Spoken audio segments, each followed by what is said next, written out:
to Sonia? Yeah. We're started here. Aajw, go shopping. Okay. You left off on Sonia, huh? No, I left off On the wheel. Oh, okay. the same. Okay. If I have time, I promise to be at Narco Arkaharov's soiree. Rovs. soiree. That's a party, right?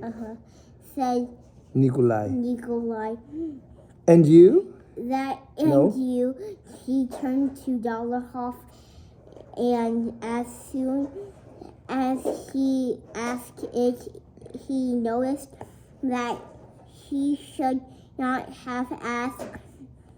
Yes, perhaps, Dollarhoff answered coldly and angrily, glancing at Sonia and frowning. He glanced at Nikolai exactly as he looked at Pierre. During the club dinner, "There's something here," thought Nikolai, and still more convinced of his conjecture by Dollarhoff's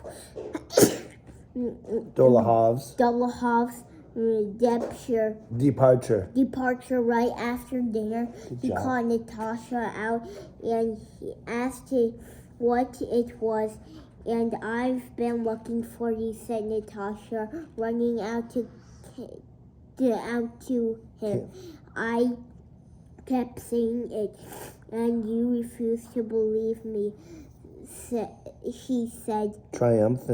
Triumphantly, he proposed to Sonia. Little as Nikolai had been occupied with Sonia during that time, it was as if something snapped in him when he heard it.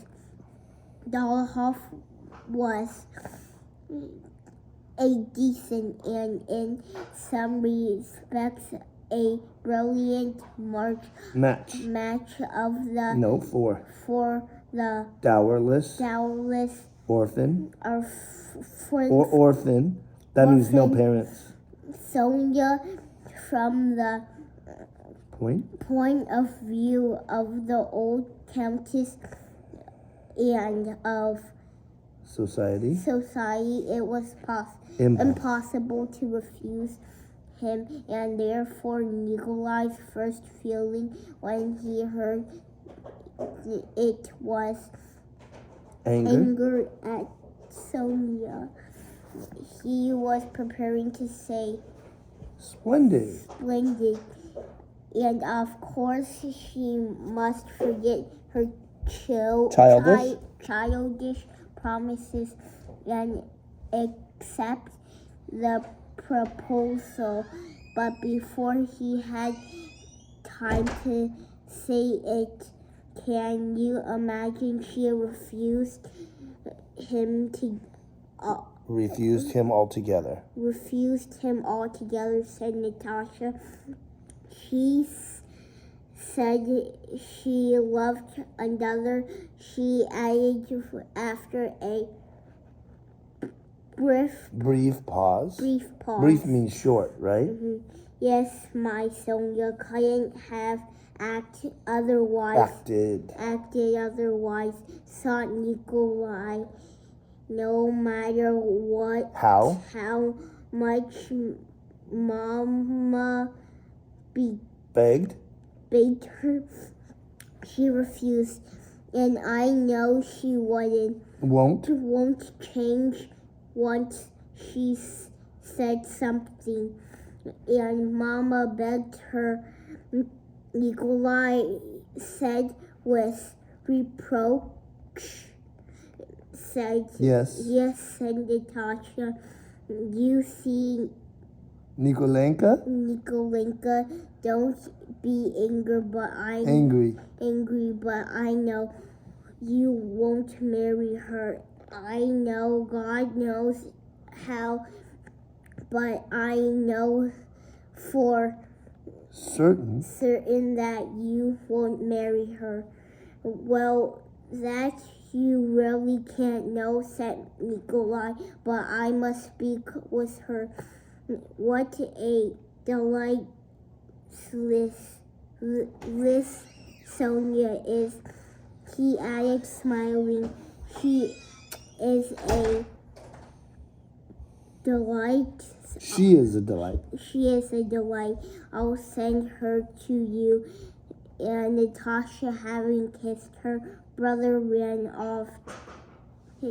A moment later came Sonia came in frightened, bewildered and guilty. Nikolai went up to her and kissed her hand.